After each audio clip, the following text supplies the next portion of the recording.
Hello दोस्तों, स्वागत है आप सभी का हमारे YouTube चैनल एग्जाम बार में। आज तो वैसे डेट जो है वो 29 अप्रैल है, लेकिन हमारा जो है 18 से 25 अप्रैल का दूसरा पार्ट रह गया था करंट अफेयर का। तो इसको हम लोग सबसे पहले क्लियर कर लेते हैं कि यहाँ से ऐसे कौन कौन से इंपॉर्टेंट टॉपिक हैं जो है हमारे एग्जाम के लिए बहुत इंपॉर्टेंट है, और वहां से करंट अफेयर से रिलेट करके स्टैटिकल पोर्शन से कैसे प्रश्न पूछे जा सकते हैं, उन सभी चीजों को हम लोग यहाँ पे कवर करने वाले हैं। तो सबसे पहले देख लेते हैं कि किन किन टॉपिक पे हमको डिटेल में बात करना है, क्योंकि ये दूसरा पार्ट है। पहला पार्ट वन लाइनर वाला अगर आपने अभी तक नहीं देखा है तो उसका लिंक डिस्क्रिप्शन बॉक्स में दे देंगे, आप लोग जाके उसको जरूर कवर कर लीजिएगा। यहाँ पे अगर हम राष्ट्रीय न्यूज की बात करें तो यहाँ पे हम बात करेंगे एलजीबीटी समुदाय के बारे में कि ये न्यूज में क्यों बना था 18 से 25 अप्रैल के बीच में। वासुकी इंडिकस ये क्या है, ये न्यूज में क्यों बना हुआ था, इसके बारे में बात करेंगे। मृदा अम्लीकरण ये जो है आपके निबंध में भी बहुत सहायक होने वाला है। ये जो आर्टिकल आया था इसमें कुछ पॉइंट ऐसे थे कि जो आपके निबंध में मेंस आंसर राइटिंग में बहुत ही ज्यादा जो है उसके पॉइंट आप यूज करके बहुत अच्छा नंबर वहां पे गेन कर सकते हैं। भारतीय एथलेटिक्स महासंघ, इसके बारे में जानेंगे कि ये न्यूज में क्यों बना हुआ था, और ये वैसे जो है आपका मिसलेनियस वाला पार्ट भी कवर करेगा। लॉन्गेविटी इंडिया पहल क्या है, किसने शुरू किया, इसके बारे में हम लोग जानेंगे। और जब बात मिसलेनियस की हो रही थी तो मिसलेनियस में कौन कौन से टॉपिक को कवर करना है। संयुक्त समुद्री बल क्या है, न्यूज में क्यों था। खाद्य संकट पर वैश्विक रिपोर्ट 2024 आया हुआ है, इसके बारे में जानेंगे। एशिया में जलवायु की स्थिति 2023 ये भी रिपोर्ट आई है, इसके बारे में जानेंगे। और ये दोनों अगर जैसे कि जलवायु परिवर्तन पे जो है आपका ऐसे आता है और वहां पे आप जो है यहाँ से जो पॉइंट मिल रहे हैं उसको मेंशन करते हैं, तो आपके आंसर राइटिंग और ऐसे दोनों बहुत रिच हो जाएगा। इसको आप लोग ध्यान रखेंगे। आर्टेमिस समझौता क्या है, ये न्यूज में क्यों बना था, इसके बारे में हम लोग डिटेल में बात करेंगे। साथ ही महासागर दशक सम्मेलन 2024 ये क्या है, इसका आयोजन कहां पे किया गया, इसके बारे में बात करेंगे। लॉरियस स्पोर्ट्स अवार्ड ये दिया गया है, और यहाँ पे कौन से ऐसे स्पोर्ट पर्सन हैं जिन्हें मिला है, इसके बारे में हम बात करेंगे। अब बात कर लेते हैं साइंस एंड टेक के ऐसे कौन कौन से जो है पोर्शन थे जो 18 से 25 अप्रैल के बीच में हमको कवर करना था रिलेट करके करंट अफेयर से। सिल्वर नाइट्रेट ये न्यूज में बना हुआ था, क्यों बना हुआ था, इसके बारे में जानेंगे। एथिलीन ऑक्साइड भी न्यूज में बना हुआ था, क्यों बना था, इसके बारे में जानेंगे। ब्रह्मोस सुपरसोनिक मिसाइल ये भी न्यूज में था, इसके बारे में हम लोग डिटेल में बात करेंगे और इंपॉर्टेंट होगा हमारे एग्जाम के लिए। पिंक हाइड्रोजन क्या है, हाइड्रोजन आजकल बहुत ज्यादा न्यूज में है, तो पिंक हाइड्रोजन चर्चा में क्यों था, इसके बारे में हम डिटेल में बात करेंगे। सुपरसोनिक मिसाइल रैम्पेज क्या है, किस देश द्वारा ये जो है बनाया गया है और न्यूज में क्यों था, इसके बारे में हम बात करेंगे। साथ ही इलेक्ट्रॉनिक्स निर्यात पर जो है भारत सरकार की क्या रिपोर्ट है, इसके बारे में हम बात करेंगे। हमारे एग्जाम के लिए ये बहुत इंपॉर्टेंट होने वाला है। नेक्स्ट जो हम बात करने वाले हैं 18 से 25 अप्रैल के बीच में करंट अफेयर से रिलेट करके हम ज्योग्राफी के कौन कौन से पोर्शन को कवर करने वाले हैं। लक्षद्वीप सागर कवर करेंगे, न्यूज में बना हुआ था। सालास वाई गोमेज ये क्या है, ये न्यूज में क्यों था, इसके बारे में हम डिटेल में बात करेंगे।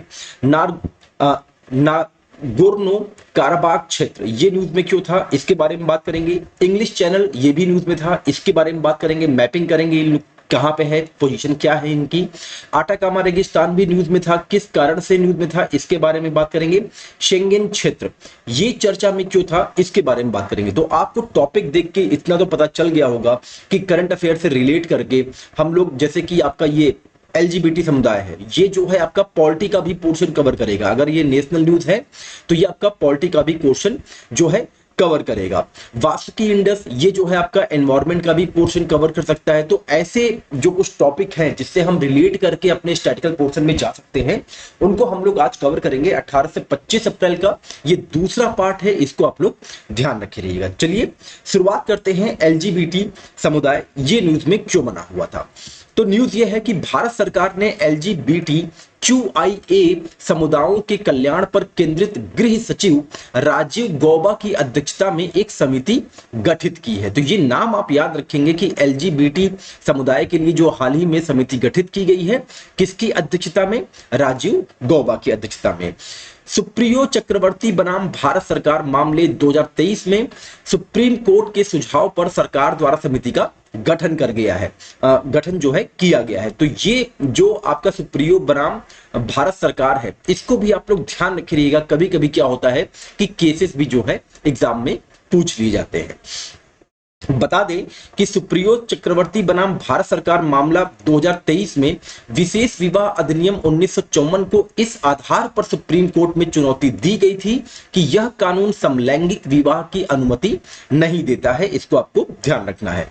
इस संदर्भ में दो पुरुष विशेष विवाह अधिनियम 1954 के तहत शादी करना चाहते थे, लेकिन नामित प्राधिकारी ने उनके विवाह प्रस्ताव को अस्वीकार कर दिया। सुप्रीम कोर्ट ने माना कि एलजीबीटी समुदाय को विशेष विवाह अधिनियम 1954 के तहत शादी करने का कोई मौलिक अधिकार नहीं है। इस मामले में उच्चतम न्यायालय ने यह तर्क दिया था कि यह कानून संविधान के अनुच्छेद 14 के तहत प्रदत्त मौलिक अधिकार, जो भारत में हर व्यक्ति को कानून के समान संरक्षण प्रदान करता है, उसके ये विरुद्ध है। बता दें कि भारत के सुप्रीम कोर्ट ने 6 सितंबर 2018 को धारा 377 क्लॉज 1 को गैर आपराधिक घोषित कर दिया, जिसमें समलैंगिक संबंधों को अप्राकृतिक अपराध कहा गया है। इसको आपको ध्यान रखेंगे। साथ ही बता दें कि इराक, हाल ही में कल के न्यूज थी ये शायद, कि इराक ने भी जो है समलैंगिक जो है संबंधों पर प्रतिबंध लगा दिया है। नेक्स्ट पॉइंट की बात करें, वासुकी इंडिकस ये न्यूज में क्यों बना हुआ था। तो न्यूज ये है कि शोधकर्ताओं ने अब तक मौजूद सबसे बड़े सांपों में से एक का सांप का जीवाश्म जो है गुजरात के कच्छ में खोज किया है। कहां पे किया है? गुजरात के कच्छ में, जिसे वासुकी इंडिकस का नाम दिया गया। बहुत इंपॉर्टेंट है, वन लाइनर बनना होगा तो प्रश्न बन सकता है कि हाल ही में जो है सबसे बड़े सांप का जीवाश्म जो है शोधकर्ताओं द्वारा कहां पे खोजा गया, तो गुजरात के कच्छ में खोजा गया था। बता दें कि वासुकी का तात्पर्य उस पौराणिक सांप से है जिसे अक्सर हिंदू भगवान शिव के गले में दर्शाया जाता है। यह भारत में मध्य इयोसीन काल में रहता था, जो कि लगभग 47 मिलियन वर्ष पूर्व का बताया जा रहा है। लगभग 50 मिलियन वर्ष पहले भारतीय उपमहाद्वीप के यूरेशिया से टकराने के बाद ये सांप भारत से दक्षिण यूरेशिया और उत्तर अफ्रीका में फैल गए थे। यह एक धीमी गति से हमला करने वाला शिकारी था, जो एनाकोंडा और अजगर की तरह अपने शिकार को संकुचन के माध्यम से वश में कर लेता था। तो कहां पे पाया गया जो है सांप का जीवाश्म सबसे बड़ा? गुजरात के कच्छ में। इसको आपको ध्यान रखना है। आगे बढ़ते हैं, बात करते हैं मृदा अम्लीकरण। ये हमारे एग्जाम के लिए क्यों इंपॉर्टेंट है। यहां से कुछ ऐसे पॉइंट हैं जिसको आप अपने मेंस आंसर राइटिंग और साथ ही जो है निबंध में अगर आप मेंशन करते हैं तो वो आपके लिए जो है बहुत ही लाभकारी होने वाला है। तो न्यूज ये है कि हालिया रिपोर्ट में इस बात पर एक प्रकाश डाला गया है कि भारत में 30% से अधिक खेती योग्य भूमि में अम्लीय मिट्टी है, जो पौधों के विकास को प्रभावित कर रही है। यह एक ऐसी प्रक्रिया है जिसमें समय के साथ मिट्टी का पीएच कम हो जाता है। मृदा अम्लीकरण एक ऐसी प्रक्रिया है जिसमें समय के साथ मिट्टी का पीएच कम हो जाता है। कृषि उत्पादन से यह प्रक्रिया तेज हो जाती है और यह सतही मिट्टी और उपमृदा दोनों को प्रभावित कर सकती है। बता दें कि भारत में अम्लीय मिट्टी आर्द्र दक्षिण पश्चिमी, उत्तर पूर्वी और हिमालयी क्षेत्रों में व्यापक रूप से फैली हुई है। अम्लीकरण मिट्टी में अकार्बनिक कार्बन की कमी के लिए उपयुक्त वातावरण बनता है, जो मिट्टी के स्वास्थ्य, पारिस्थितिकी तंत्र के सेवाओं के लिए महत्वपूर्ण है। अम्लीय मिट्टी पौधों को पोषक तत्वों की उपलब्धता को कम करके फसल की वृद्धि और उत्पादकता को प्रभावित करती है और यह पौधों को अन्य जैविक और अजैविक तनाव कारकों के प्रति भी प्रेरित करती है। इसको आप लोग ध्यान रखेंगे। अब चलिए आगे बढ़ते हैं और बात करते हैं 18 से 25 अप्रैल के बीच में भारतीय एथलेटिक्स महासंघ ये न्यूज में क्यों बना हुआ था। तो ये न्यूज में इसलिए था क्योंकि भारतीय एथलेटिक्स महासंघ द्वारा फरवरी में अहमदाबाद में आयोजित राष्ट्रीय अंतर जिला जूनियर एथलेटिक्स मीट के लिए टीमें भेजने में विफल रहने वाले देश भर के 16 जिला संघों की मान्यता रद्द कर दी गई है। अब हमको 16 जिला संघ कौन कौन से हैं जिन्होंने टीम नहीं भेजी, इसके बारे में नहीं जानना है, लेकिन भारतीय एथलेटिक्स महासंघ का गठन कब हुआ ये आपको याद रखना होगा कि इसका गठन 1946 में हुआ था और तब से इसने देश भर में एथलेटिक्स को बढ़ावा देने और प्रबंधन में महत्वपूर्ण भूमिका निभा रहा है। इसको आपको ध्यान देना है। इसका गठन 1946 में प्रोफेसर जीडी सोधी और महाराजा यादविंद्र सिंह की पहल पर किया गया था। भारतीय एथलेटिक्स महासंघ भारत में एथलेटिक्स की देखरेख के लिए जिम्मेदार एक शीर्ष निकाय है। इसको आपको ध्यान रखना होगा। अब आगे बढ़ते हैं, बात करते हैं एक पहल की जिसका नाम है लॉन्गेविटी इंडिया पहल। ये क्या है, ये न्यूज में क्यों बना था? तो हाल ही में भारतीय विज्ञान संस्था ने लॉन्गेविटी इंडिया पहल शुरू किया है, इसीलिए ये न्यूज में बना था। बता दें कि यह मानव स्वास्थ्य अवधि को बढ़ाने और उम्र बढ़ने से संबंधित चुनौतियों से निपटने के प्रयासों पर केंद्रित एक परियोजना है, इसको आपको ध्यान रखना है। इसका उद्देश्य मौलिक और व्यवहारिक अनुसंधान दोनों के माध्यम से उम्र बढ़ने की समझ को बढ़ाना और ऐसे समाधान विकसित करना है जो जीवन की गुणवत्ता में सुधार कर सके। साथ ही बता दें कि यह ऐसे हस्तक्षेप विकसित करने के लिए उन्नत अनुसंधान का लाभ उठाएगा जो पूरे भारत में स्वस्थ उम्र बढ़ने को बढ़ावा देने पर जोर देने के साथ उम्र से संबंधित बीमारियों को अधिक प्रभावी ढंग से प्रबंधित करने में मदद करता है। और उसका रीजन भी है, उसका रीजन यह है कि एक जो है रिपोर्ट के अनुसार भारत की बुजुर्ग आबादी जो है वर्ष 2050 तक 347 मिलियन तक पहुंचने का अनुमान है, जो कि अपने आप में बहुत ज्यादा है। अभी हमारा देश युवा है, तो ये जो युवा हैं तो जब इनकी उम्र बढ़ेगी तो ये बुजुर्ग अवस्था में भी जाएंगे। तो वर्ष 2050 तक देश भर में 347 मिलियन जो है बुजुर्ग आबादी होगी। इसी के लिए लॉन्गेविटी इंडिया पहल की शुरुआत जो है की गई है। यह जरूरी है कि सुलभ वृद्धावस्था स्वास्थ्य देखभाल प्रदान करने के लिए टेक्नोलॉजी का लाभ उठाने और सिल्वर इकोनॉमिक को बढ़ावा देने और डिजिटल प्रणालियों में निवेश करने की आवश्यकता है जो उम्र बढ़ने वाली आबादी का समर्थन करते हैं। इसको आपको ध्यान रखना होगा और इसीलिए लॉन्गेविटी इंडिया पहल की शुरुआत जो है भारतीय विज्ञान संस्थान ने किया है। अब आगे बढ़ते हैं, हम बात करते हैं साइंस एंड टेक वाले पोर्शन में कि सिल्वर नाइट्रेट ये न्यूज में क्यों बना हुआ था। तो जैसा कि आपको पता है कि 18वीं लोकसभा चुनाव चल रहा है, इसमें जो है डुप्लीकेट मत पत्र डालने से रोकने के लिए मतदान केंद्र का उपयोग करते समय मतदाता की बाईं तर्जनी पर, हाथ के बाईं तर्जनी पर एक बैगनी स्याही लगाई जाती है जिसे अमिट स्याही का नाम दिया जाता है। बता दें कि अमिट स्याही में सिल्वर नाइट्रेट होता है, कई बार ये एग्जाम में आया हुआ है, इसको आपको ध्यान रखना होगा। यह त्वचा और नाखून के साथ प्रतिक्रिया करता है और एक गहरा दाग छोड़ देता है जो त्वचा पर कई दिनों तक बना रहता है। चुनाव आयोग ने 1962 में भारतीय चुनाव के लिए अमिट स्याही की आपूर्ति करने के लिए कर्नाटक सरकार के उद्यम मैसूर पेंट के साथ एक जो है अनुबंध किया था। तो कब से किया था? 1962 से किया था, ये वर्ष आप याद रखिएगा। यह थाईलैंड, सिंगापुर, नाइजीरिया, मलेशिया और कंबोडिया सहित दुनिया भर के 30 से अधिक देशों में अमिट स्याही का निर्यात भी होता है, जिसको आपको ध्यान रखना है। तो ये रहा सिल्वर नाइट्रेट न्यूज में क्यों था, इसके बारे में जानकारी।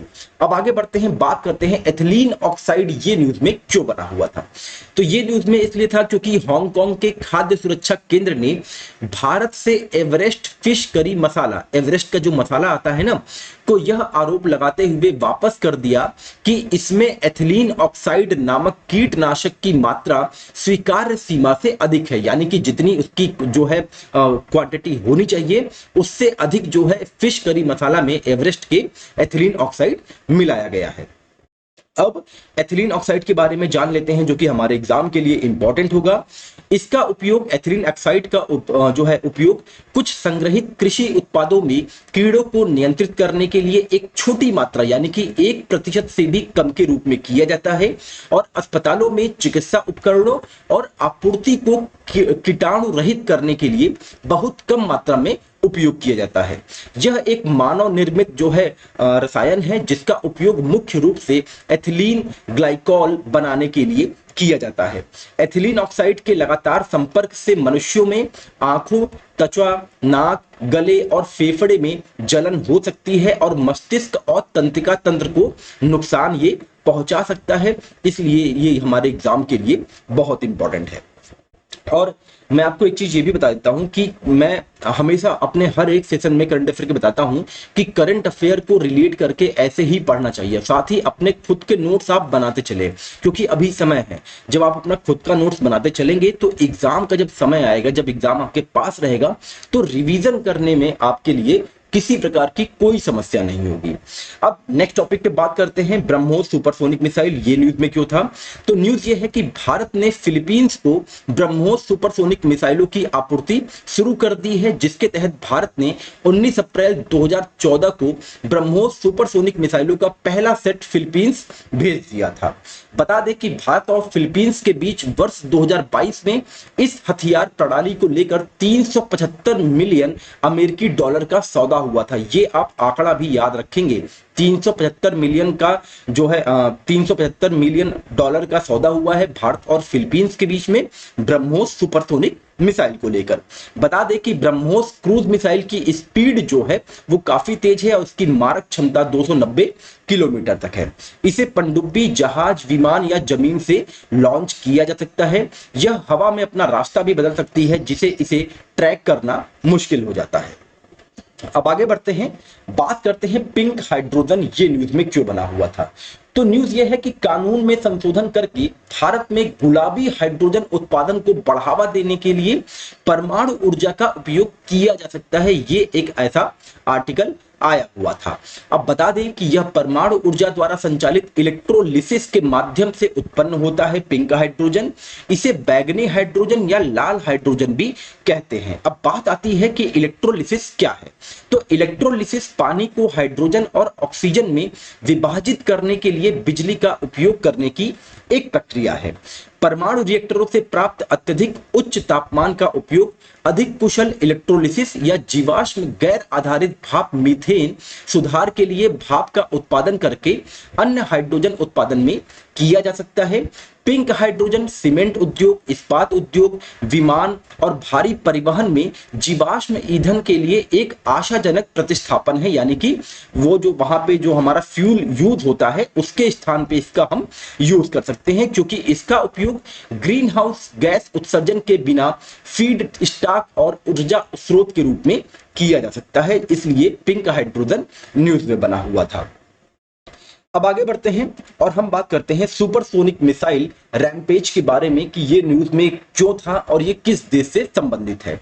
तो न्यूज ये है कि हाल ही में इजराइल ने ईरान के इस्फहान एक जो है शहर है के पास एक सैन्य अड्डे पर हमले में एक शक्तिशाली लंबी दूरी की सुपरसोनिक मिसाइल का प्रयोग किया है, जिसे रैम्पेज के नाम से जाना जाता है। तो सुपरसोनिक मिसाइल जो है रैम्पेज, ये किस देश से संबंधित है? इजराइल से है। इसको आपको ध्यान रखना होगा।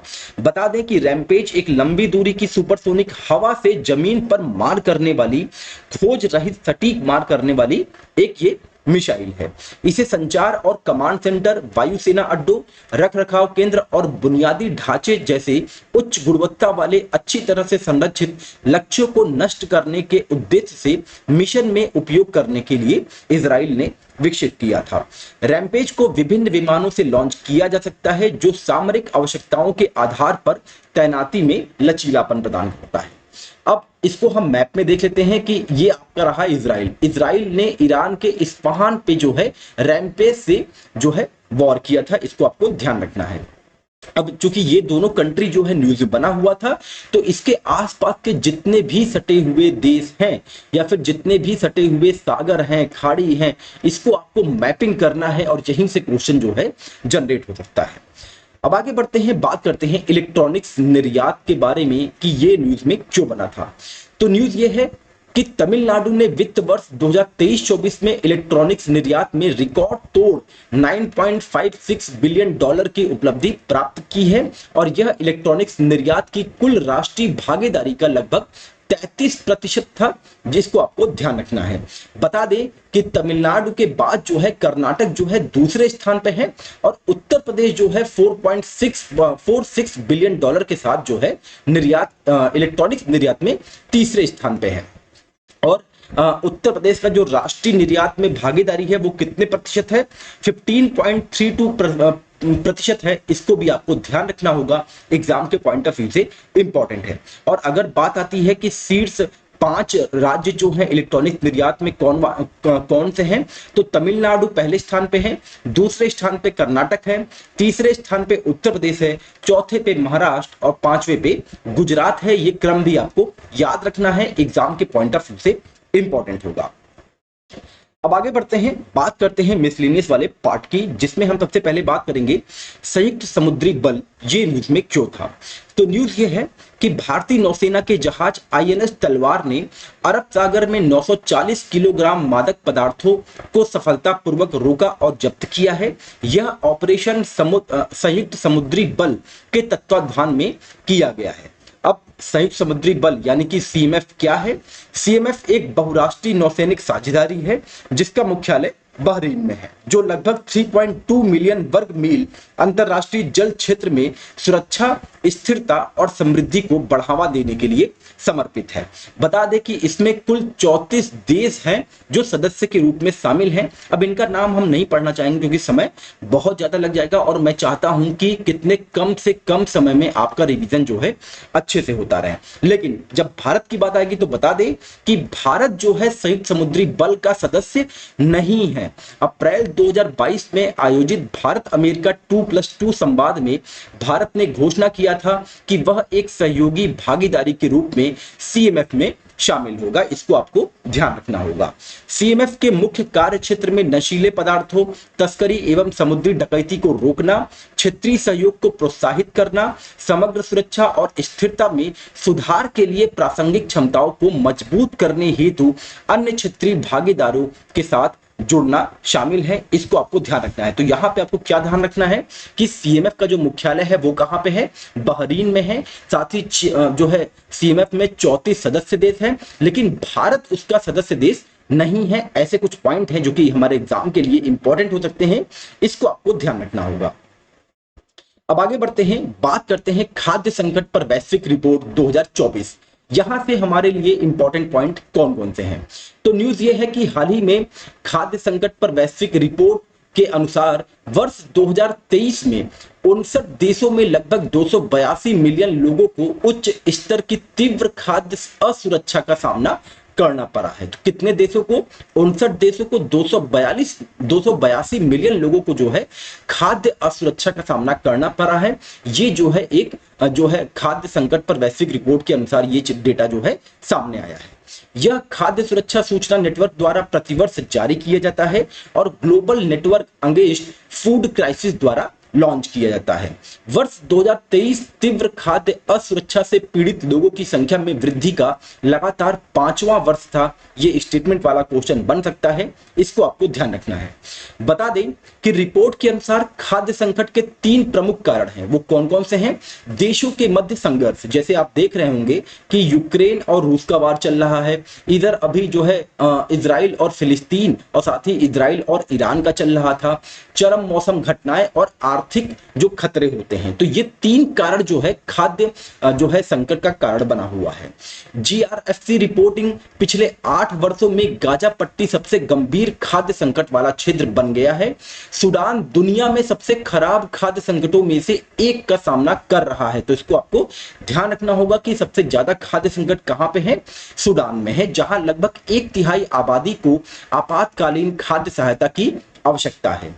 वर्ष 2023 में दुनिया के सबसे बड़े खाद्य संकट वाले 10 देश जो हैं वो कांगो लोकतांत्रिक गणराज्य, Nigeria, Sudan, Afghanistan, Ethiopia, Yemen, सीरियाई अरब गणराज्य, बांग्लादेश, पाकिस्तान और म्यांमार थे। ये एक सकारात्मक बात यह है रिपोर्ट के अनुसार कि वर्ष 2023 में डेमोक्रेटिक रिपब्लिक ऑफ कांगो और यूक्रेन सहित 17 देशों में कुछ स्थिति की जो है खाद्य संकट की जो रिपोर्ट आई थी उसके अनुसार वहां पे सुधार भी हुआ है। इसको भी आपको ध्यान रखना है। अब आगे बढ़ते हैं, बात करते हैं एशिया में जलवायु स्थिति की जो एक रिपोर्ट आई है इसके बारे में, और ये किसने लॉन्च किया है? ये WMO ने लॉन्च किया है। तो WMO ने एशिया में जलवायु स्थिति 2023 रिपोर्ट प्रकाशित किया है। अब यहां से कुछ इंपॉर्टेंट पॉइंट हैं जो कि हमारे मेंस आंसर राइटिंग और निबंध दोनों के लिए इंपॉर्टेंट है, इसको हम लोग देख लेते हैं। तो रिपोर्ट के अनुसार वर्ष 2023 में चरम मौसम की घटनाएं, जलवायु और पानी से संबंधित खतरों से जुड़ी 89 घटनाओं ने क्षेत्र के 9 मिलियन से अधिक लोगों को प्रभावित किया है, जिससे सीधे तौर पर 2000 से अधिक लोगों की मौत हो गई है। डेटा बहुत इंपॉर्टेंट है, आपको मेंस आंसर राइटिंग और निबंध दोनों में ये जो है बहुत अच्छा ही सहयोग करेगा। एशिया और प्रशांत महासागर पिछले वर्ष सबसे अधिक आपदा प्रभावित क्षेत्र थे। रिपोर्ट के अनुसार तीन प्रमुख ग्रीन हाउस गैसें कार्बन डाइऑक्साइड, मीथेन और नाइट्रस ऑक्साइड की वायुमंडलीय सांद्रता 2022 में अधिक दर्ज की गई थी। महासागरों ने वर्ष 1960 और 2021 के बीच वायुमंडल में उत्सर्जित वार्षिक मानव निर्मित कार्बन डाइऑक्साइड का लगभग 25% अवशोषित कर लिया है। महासागरीय क्षेत्र के कई हिस्सों में वर्ष 2023 में अत्यधिक गर्मी पड़ी थी। एशिया में जलवायु रिपोर्ट की जो आई है उसके अनुसार एशिया ने वर्ष 2023 में अपना दूसरा सबसे अधिक औसत तापमान रिकॉर्ड दर्ज किया है, जबकि जापान और कजाकिस्तान में गर्मी जो है वो कम दर्ज की गई है। अगर जो है भारत की जो है स्थिति के संदर्भ में बात करें जो है रिपोर्ट के अनुसार, तो भारत में मौसम की घटनाओं के प्रभाव को दृढ़ता से महसूस किया गया है, क्योंकि देश में गंभीर गर्मी की लहरें, वर्षा प्रेरित बाढ़, हिमनद झील का विस्फोट और उष्णकटिबंधीय चक्रवात का अनुभव हुआ है। भारतीय उपमहाद्वीप ने 2023 में 6 उष्णकटिबंधीय चक्रवातों का अनुभव किया है, जो उत्तरी हिंद महासागर में बने हुए हैं, और 6 चक्रवातों में से 4 जो है वो बंगाल की खाड़ी के ऊपर बने थे। कौन कौन से? मोचा, हामून, मिधली और मिचोंग। वहीं 2 जो है बिपरजॉय और तेज, ये जो है अरब सागर के ऊपर आए थे चक्रवात, इसको आपको ध्यान रखना है। अब आगे बढ़ते हैं, हम बात करते हैं आर्टेमिस समझौता ये न्यूज में क्यों बना हुआ था। सेशन थोड़ा लंबा हो रहा है, लेकिन आप याद रखिए कि यही सारे जो टॉपिक होते हैं जो हमारे एग्जाम में कहीं न कहीं से डायरेक्ट या इनडायरेक्ट जो है क्वेश्चन यहीं से जनरेट होता है, और फिर हमको लगता है कि ये क्वेश्चन कहां से आ गया है और मतलब कि कैसे हम करंट अफेयर पढ़े, कहां से रिलेट करें, इन सब चीजों में हमको समस्याएं होती हैं। तो आर्टेमिस समझौता जो है न्यूज में क्यों था, इसके बारे में बात कर ले हैं। तो न्यूज ये है कि हाल ही में स्वीडन जो है शांतिपूर्ण अंतरिक्ष अन्वेषण के प्रति प्रतिबद्धता जताते हुए आर्टेमिस समझौते में शामिल हुआ है, और आर्टेमिस समझौते में स्वीडन जो है शामिल होने वाला 38वां देश बन गया है। वहीं स्लोवेनिया जो है 39वां देश बन गया है, इसको भी आपको ध्यान रखना होगा। वर्तमान में अमेरिका, भारत और जापान समझौते पर हस्ताक्षर करने वाले अग्रणी अंतरिक्ष यात्री देश हैं। भारत की बात आएगी तो भारत वर्ष 2023 में आर्टेमिस समझौते में शामिल हुआ था, इसको आपको ध्यान रखना था, मतलब कि ध्यान रखना है। और भारत जो है आर्टेमिस समझौते में शामिल होने वाला 27वां देश था। अगर स्टेटमेंट वाला क्वेश्चन जनरेट होगा तो यहीं से होगा, इसको आप ध्यान रखे रहिएगा। बता दें कि आर्टेमिस समझौते अंतरिक्ष अन्वेषण में अंतरराष्ट्रीय सहयोग के लिए सिद्धांतों और दिशा निर्देशों का एक समूह है। आर्टेमिस समझौते की स्थापना अमेरिकी विदेश विभाग और नासा द्वारा वर्ष 2020 में 7 अन्य संस्थापक देश यानी कि Australia, Canada, Italy, Japan, Luxembourg, UAE और यूके के साथ की गई थी। यह समझौता 1967 की बाह्य अंतरिक्ष संधि पर आधारित है, जिसमें मानवता के लिए साझा संसाधन के रूप में अंतरिक्ष पर जोर देना है। इस समझौते का उद्देश्य मनुष्यों को चांद पर से वापस लाना है, इसको आपको ध्यान रखना होगा। तो भारत जो है आर्टेमिस समझौते का जो है 27वां देश बना था 2023 में, ये आप ध्यान रखेंगे। और साथ ही में स्वीडन जो है वो 38वां देश बन गया है और स्लोवेनिया 39वां देश बन गया है। अगर वन लाइनर क्वेश्चन आना होगा तो यहीं से आएगा, इसको आपको ध्यान रखना होगा। अब आगे बढ़ते हैं, हम बात करते हैं नेक्स्ट पॉइंट की, जो है महासागर दशक सम्मेलन 2024 की। ये न्यूज में क्यों बना हुआ था। 18 से 25 अप्रैल का करंट अफेयर यहाँ पे हम रिवीजन कर रहे हैं। तो न्यूज ये है कि पहला व्यक्तिगत महासागर दशक सम्मेलन, अब चूंकि ये पहला व्यक्तिगत महासागर दशक सम्मेलन है इसलिए हमारे एग्जाम के लिए इंपॉर्टेंट है। कहां पे आयोजित किया गया? बार्सिलोना में आयोजित किया गया, जो कि स्पेन में पड़ता है। इसका आयोजन स्पेन की सरकार ने यूनेस्को के अंतर सरकारी महासागरीय आयोग के साथ मिलकर किया था, इसको भी आपको ध्यान रखना होगा। बार्सिलोना में महासागर दशक सम्मेलन का जो थीम था, विषय था, वो क्या है? Providing the science needed to create the ocean we want, यानी कि हम जो महासागर चाहते हैं उसके लिए आवश्यक विज्ञान प्रदान करना। ये थीम आप याद रखेंगे क्योंकि ये पहला व्यक्तिगत महासागर दशक सम्मेलन था। बता दें कि महासागर दशक सम्मेलन का मुख्य उद्देश्य सतत विकास के लिए संयुक्त राष्ट्र महासागर विज्ञान दशक के लक्ष्यों को प्राप्त करने में हुई प्रगति की समीक्षा करना और हितधारकों के बीच सहयोग को बढ़ावा देना था। भारत ने गहरे समुद्र के पारिस्थितिकी तंत्र के बेहतर पूर्वानुमान और समझ के लिए क्षेत्र विशिष्ट महासागर अवलोकन केंद्र स्थापित करने का आह्वान किया है। पृथ्वी विज्ञान सचिव एम रविचंद्रन के नेतृत्व में भारतीय प्रतिनिधिमंडल स्पेन के बार्सिलोना में आयोजित हुआ 2024 का महासागर दशक सम्मेलन में जो है पार्टिसिपेट किए थे। ये भी आप ध्यान रखे रहिएगा। अब आगे बढ़ते हैं, हम बात करते हैं लॉरियस स्पोर्ट अवार्ड 2024। ये जो न्यूज में था इसके बारे में जान लेते हैं। तो न्यूज ये था कि मैड्रिड जो कि स्पेन में पड़ता है, वहां पे आयोजित लॉरियस स्पोर्ट्स अवार्ड 2024 में नोवाक जोकोविच, सिमोन बाइल्स, एतना बोनमाटी और जूड बेलिंगहैम को सम्मानित किया गया। अब ये जो खिलाड़ी हैं ये किस खेल से संबंधित हैं, ये हमारे एग्जाम के लिए इंपॉर्टेंट हो सकता है। तो बता दें कि दुनिया के शीर्ष क्रम के टेनिस खिलाड़ी नोवाक जोकोविच को 5वीं बार Laureus World Sportsman of the Year नामित किया गया है। उन्होंने इस श्रेणी में सबसे सम्मानित पुरुष एथलीट रोजर फेडरर के रिकॉर्ड की बराबरी कर ली है। सिमोन बाइल्स एक ये अमेरिकी कलात्मक जिम्नास्ट हैं। 37 विश्व और ओलंपिक पदकों के साथ इतिहास में सबसे अधिक सम्मानित जिम्नास्ट ये बन गई हैं। तो सिमोन बाइल्स कौन है? ये एक जिम्नास्ट हैं, इसको आपको ध्यान रखना होगा। बार्सिलोना और स्पेन की फुटबॉल स्टार एटना बोनमाती ने Laureus world sports women of the year का पुरस्कार जीता है। तो एटना बोनमाती का संबंध किस खेल से है? फुटबॉल से है, इसको आपको ध्यान रखना है। रियल मैड्रिड और इंग्लैंड की राष्ट्रीय टीम के लिए मिडफील्डर के रूप में खेलने वाले अंग्रेजी पेशेवर फुटबॉल खिलाड़ी जूड बेलिंगहैम को समारोह में सम्मानित किया गया। तो जूड बेलिंगहैम का संबंध किससे है? इनका भी संबंध फुटबॉल से है, इसको आपको ध्यान रखना होगा। अब लॉरियस स्पोर्ट्स अवार्ड जो है क्या किसी भारतीय को मिला है? तो बता दें कि भारतीय क्रिकेटर सचिन तेंदुलकर ने लॉरियस स्पोर्ट्स मोमेंट अवार्ड 2020 जीता था, इसको आपको ध्यान रखना होगा।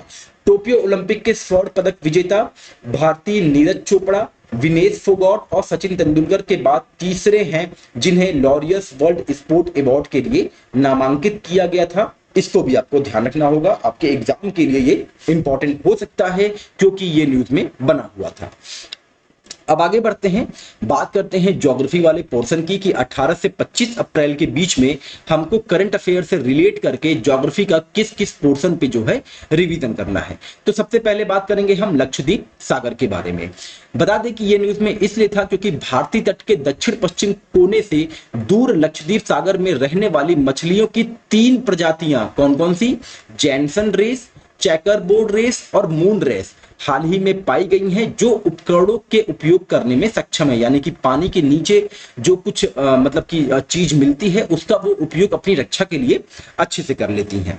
लक्षद्वीप सागर जो है वो भारत, मालदीव और श्रीलंका की सीमा से जो है लगा हुआ एक जल निकाय है। यह हिंद महासागर का हिस्सा है जो दुनिया का तीसरा सबसे बड़ा जल भंडार है। बता दें कि लक्षद्वीप सागर के दक्षिण में 9 डिग्री चैनल द्वारा जो है इसको सीमांकित किया गया है। यह मिनिकॉय द्वीप को मुख्य लक्षद्वीप द्वीप से जो है अलग करता है। ये आपका 9 डिग्री चैनल है जो है मिनिकॉय को लक्षद्वीप के मुख्य जो है द्वीपों से अलग करता है। पश्चिम की ओर व्यापक हिंद महासागर में ये विलीन हो जाती है। उत्तरी सीमा अरब सागर से मिलती है जबकि पूर्वोत्तर सीमा भारत के केरल राज्य से मिलती है। अपने दक्षिण पूर्वी विस्तार के साथ यह मालदीव और श्रीलंका के साथ लक्षद्वीप सागर जो है सीमा बनाता है, इसको आपको ध्यान रखना होगा। अब आगे बढ़ते हैं, बात करते हैं सलास बाई गोमेज, ये न्यूज में क्यों बना हुआ था। तो न्यूज ये है कि हाल ही में वैज्ञानिकों ने सलास बाई गोमेज क्षेत्र की खोज के बाद 160 समुद्री प्रजातियों की खोज की घोषणा की है। अब ये क्या है? सलास बाई गोमेज जो है दक्षिण पूर्वी प्रशांत महासागर में पानी के नीचे की पर्वत श्रृंखला है, इसको आपको ध्यान रखना होगा। इसका पश्चिमी छोर ईस्टर द्वीप समूह के चिली विशेष आर्थिक क्षेत्र के अंदर पूर्वी क्षेत्र उदय को काटता है और पूर्वी छोर नाचका रिज के पश्चिमी छोर से जुड़ता है। यह पृथ्वी पर समुद्री स्थानिकता के उच्चतम स्तर के साथ अद्वितीय जैव विविधता की मेजबानी करता है और इसका संबंध जो है दक्षिण अमेरिकी देशों के साथ है, इसको भी आप ध्यान रखेंगे। यह संयुक्त राष्ट्र उच्च समुद्री संधि के मंजूरी मिलने के बाद इसे उच्च समुद्री संरक्षित क्षेत्र के रूप में नामित करने पर विचार किया जा रहा है, इसीलिए ये न्यूज में कुछ ज्यादा ही चर्चा में आ गया था। सालास बाई गोमेज का नाजका पर्वतमाला या नाजका रिज, जैसे कि नाजका प्लेट एक भौगोलिक प्लेट है जो दक्षिण भारत के पश्चिमी तट से मिले हुए प्रशांत महासागर के नीचे स्थित है, इसको आपको ध्यान रखना होगा। तो सालास बाई गोमेज और नाजका पर्वतमाला के आसपास का पानी ज्यादातर राष्ट्रीय अधिकार क्षेत्र से परे क्षेत्रों में स्थित है, जिसमें छोटे हिस्से चिली और पेरू के राष्ट्रीय जल आते हैं, इसको भी आपको ध्यान रखना होगा। तो सालास बाई गोमेज का संबंध जो है कहां से है, दक्षिण अमेरिकी देश चिली से है, इसको आपको ध्यान रखना होगा। अब चूंकि बात यहां पे आई थी कि सालास बाई गोमेज को जो है उच्च समुद्री संरक्षित क्षेत्र के रूप में नामित करने के पर विचार किया जा रहा है, किसके द्वारा, संयुक्त राष्ट्र उच्च समुद्री संधि के द्वारा। तो अब संयुक्त राष्ट्र उच्च समुद्री संधि क्या है, इसको हम लोग देख लेते हैं। तो बता दें कि संयुक्त राष्ट्र समुद्री कानून संधि जो है वो 1982 एक अंतरराष्ट्रीय संधि है जो विश्व के समुद्रों और महासागरों के उपयोग के लिए नियामक ढांचा प्रदान करती है, जिसे 16 नवंबर 1994 से प्रभावी बनाया गया। यह समुद्री संसाधनों और समुद्री पर्यावरण के संरक्षण तथा समान उपयोग को सुनिश्चित करने की दिशा में कार्य करता है, इसको भी आपको ध्यान रखना होगा। अब आगे बढ़ते हैं, बात करते हैं नेक्स्ट पॉइंट की, जो कि ज्योग्राफी का बहुत इंपॉर्टेंट पोर्शन हो सकता है और इसके बारे में हम लोगों ने वर्ष 2023 के नवंबर के करंट अफेयर में भी पढ़ा था, जो है नागोर्नो काराबाख क्षेत्र। बहुत इंपॉर्टेंट है, ये फिर से चर्चा में आया है। तो न्यूज क्या है, इसको हम लोग देख लेते हैं।